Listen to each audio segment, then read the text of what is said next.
It is possible to talk yourself right out of the blessing that you claim that you've been longing for. Yeah, particularly as Michael was rejected first at the altar, and then he told the experts that he absolutely knew that he wanted to be married, but evidently that's not the case. So he is going to have to live with the decision that he has just made. Welcome to Cliff Alerts.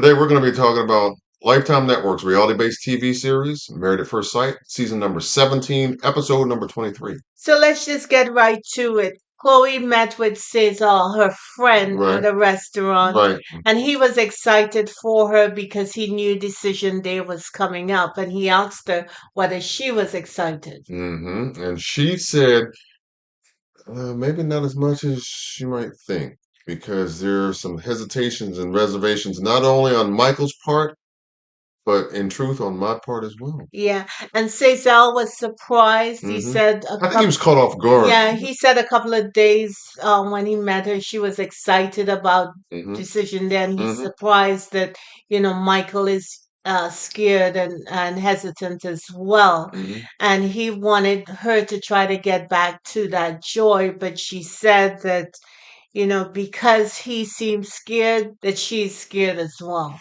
Yeah, and she also said something I thought was very insightful. She said that she can't imagine life without Michael, but Hmm. at the same time, she doesn't know if their marriage was meant to be. Right. That's got to be a very difficult position to be in. Absolutely.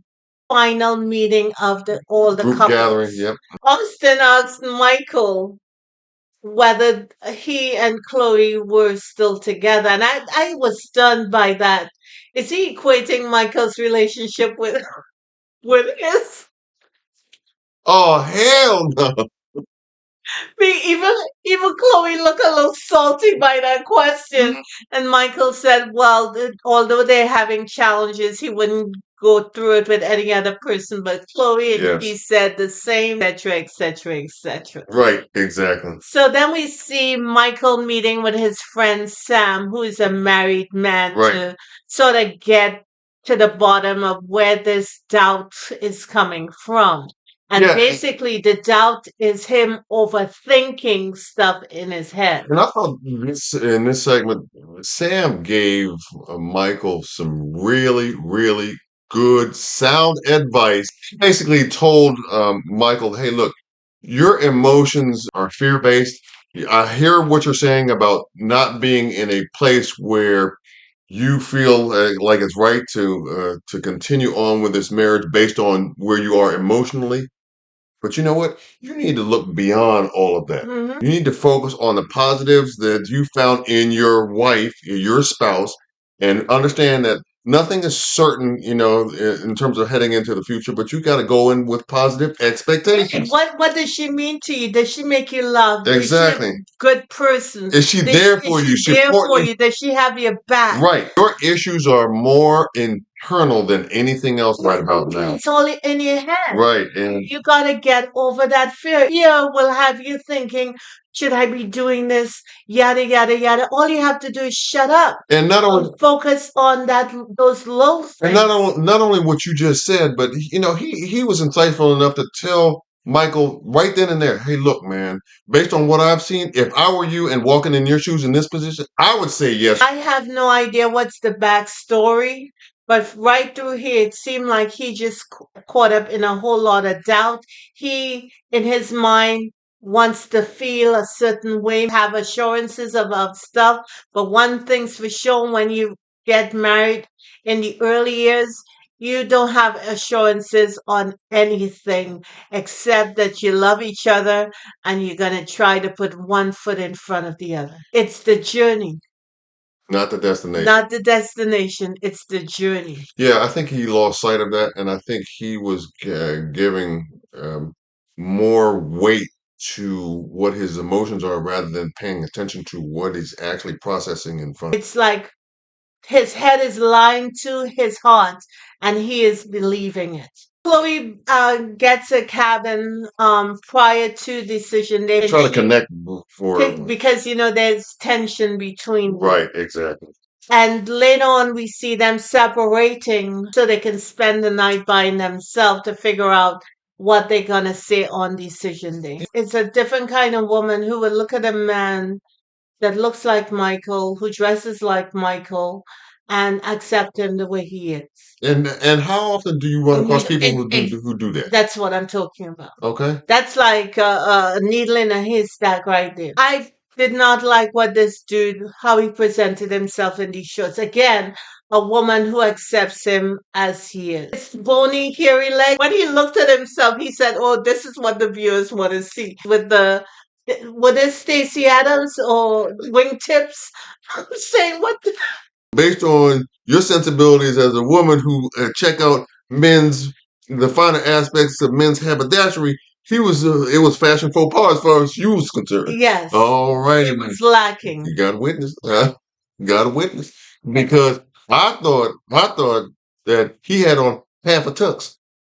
From the top half, he looked like he was together. It wasn't polished for the occasion. It just wasn't working for you. And she just came in looking beautiful in that pink outfit. She certainly was. fantastic Right. in that outfit. She was looking elegant, and P was like, "Go ahead, work it, girl. Yeah, Work it." yeah.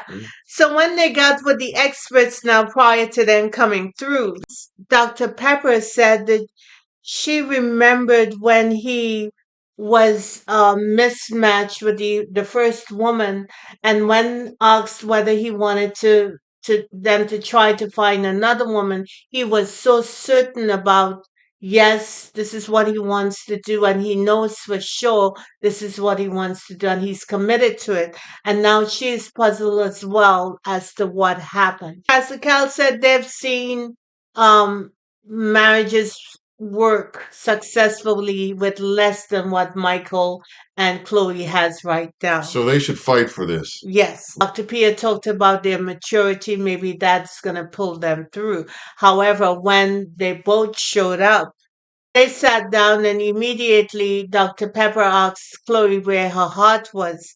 And she talked about Michael is one of the best things that have ever happened to her. He in turn said, well, Chloe's an effective communicator. She's a better person than I am. She is a better person than he is. And Dr. Pia told him to be mindful, pay attention to those little things. Saying his feelings. He didn't talk about emotions. And I thought that was a strange way for a man to determine what decision to make by his feelings.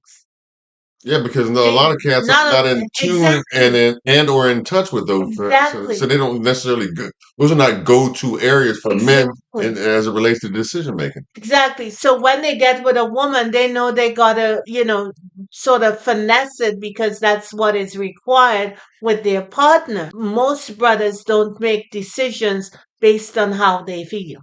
I'm sure many of them do because that is a possibility that's commonplace. If he feels a different kind of way, then it's not working out. Meanwhile, Dr. P is asking him to consider what is working out. Sure.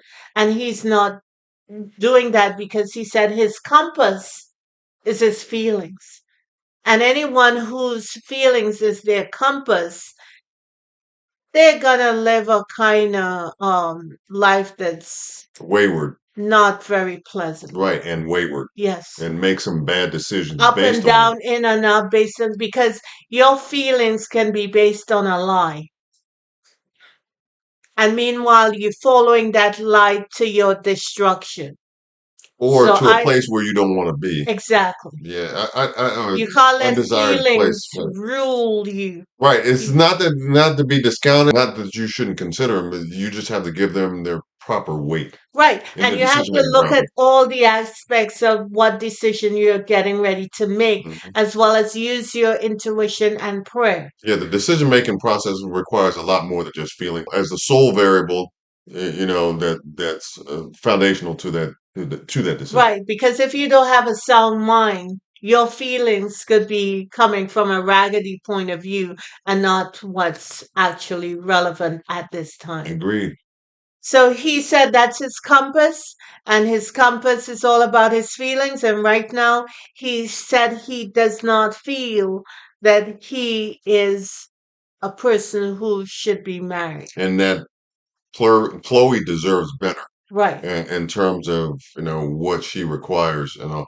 And I think that was used as an excuse. Michael's he's clearly an intelligent cat. There's no question about that. I think he's mature as well.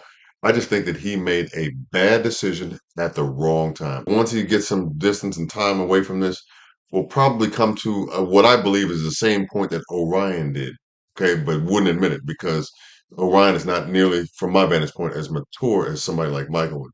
Yeah, but when they asked Chloe first, because we dealt with Michael first, but that's not the sequence it was shown. Right. When they asked Chloe first, she said, well, she changed her mind based on sitting here with him now, and she Yes. wants to see what can happen after the everything has gone And by. she was willing to fight for it based on and not let her fear interfere Interfere.